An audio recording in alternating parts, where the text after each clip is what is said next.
This is the third part of the story, Bliss. Now we come to the next passage, and this passage is also very important. So we are going to discuss the whole text. Bertha thinks that civilized society is idiotic.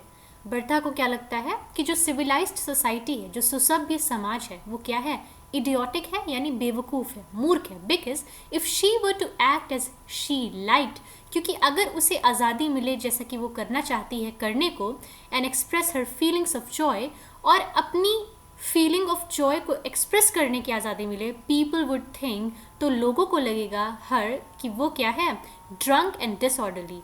वो drunk है यानी उसने मदिरा P रखी है, या वो disorderly है यानी वो मेंटली रिटार्डेड है. यानी जो हमारे समाज के रूल हैं वो कुछ इस तरीके से हैं कि व्यक्ति यदि अपनी इनर फीलिंग को एक्सप्रेस करने लगे अपने एक्शंस के द्वारा, अपने बिहेवियर के द्वारा, तो लोग उसे पागल समझने लगते हैं. यानी इतने ज़्यादा कोड ऑफ कॉन्डक्ट अब लग चुके हैं इंसान के व्यवहार पर कि वह अपनी मर्ज़ी से कुछ भी नहीं कर सकता. इवन दो उसके एक्शंस किसी और को हार्म नहीं करते, फिर भी वह अपनी मर्ज़ी से अपने बिहेवियर को तय नहीं कर सकता. शी वंडर्स, वो आश्चर्य करती है, why she has been given a body, कि उसे ये शरीर क्यों मिला है एट ऑल, आखिर क्यों. If she can not use it any way, अगर वह उसका यूज़ ही नहीं कर सकती है जिस भी तरह से शी लाइक्स, जिस भी तरह से वह चाहती है. एंड इंस्टेड, और जबकि must keep it locked up, उसे रखना पड़ता है अपने शरीर को, अपने व्यवहार को, अपनी इनर फीलिंग्स को लॉक्ड अप, बिल्कुल restrained and confined in a case like a rare fiddle. उसे अपनी भावनाओं को इस तरीके से छुपाना पड़ेगा जैसे कि कोई बहुत ही रेयर या घिनौना फिडल हो, यानी अपराध हो या डिसऑनेस्ट एक्शन हो. जैसे कि किसी अपराध को छुपाया जाता है, वैसे मुझे अपनी भावनाओं को छुपाना पड़ेगा. यहाँ फिडल के दो अर्थ हो सकते हैं. एक फिडल का अपराध से मतलब हो सकता है, और एक फिडल एक इंस्ट्रूमेंट होता है जिससे बहुत ही मधुर और बहुत तीक्ष्ण, बहुत पतली आवाज़ आती है. तो इसको फेमिनिटी को दिखाने के लिए भी फिडल का यूज़ किया जा सकता है, कि जैसे एक फिडल से बहुत ही पतली आवाज़ आती है, बहुत ही सॉफ्ट आवाज़ आती है, वैसे विमेन क्या हैं, सॉफ्ट होती हैं, बहुत ही फ्रेजाइल और वीक होती हैं.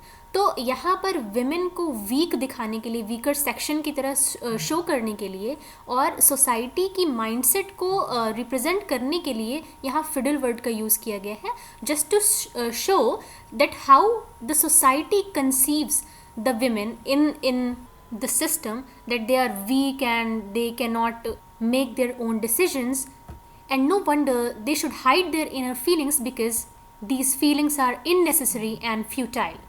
तो बर्था यहाँ पर is frustrated with the society's dumb rules that she cannot express her feelings the way she wants.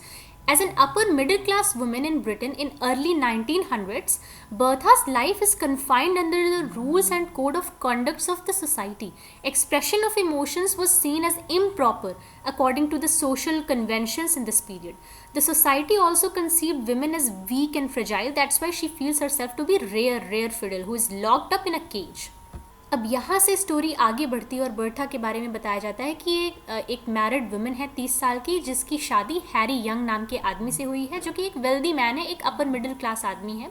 And it is the period of early 1900s, and she is seen as returning to her London town house. कहीं बाहर से अपने London town house में वो वापस आ रही है, और she is in the happy state of mind, she is feeling inner bliss. तो वो अपनी फीलिंग्स को एक्सप्रेस करना चाहती है through skipping, through jumping, through laughing without any reason, but she cannot do so because of the code of conduct of the society and the dumb rules of the society. And this makes her a bit sad, but she moves ahead. As the women always do, they think of the things they want to do, but then they realize how slim are the opportunities for them, and then they move ahead. They just try to forget everything and move on. Now let's talk about the characters that are played in the story. There is this housemaid whose name is Mary, then the baby, little B or little Bertha. Husband is Harry Young. Baby's maid is Nanny. Poet is Eddie Warren, which we will see in the story further. Then the dinner guests who come at the dinner party are Mr. and Mrs. Knight. Then a blonde woman comes whose name is Pearl Fulton. Now the actual scene is going to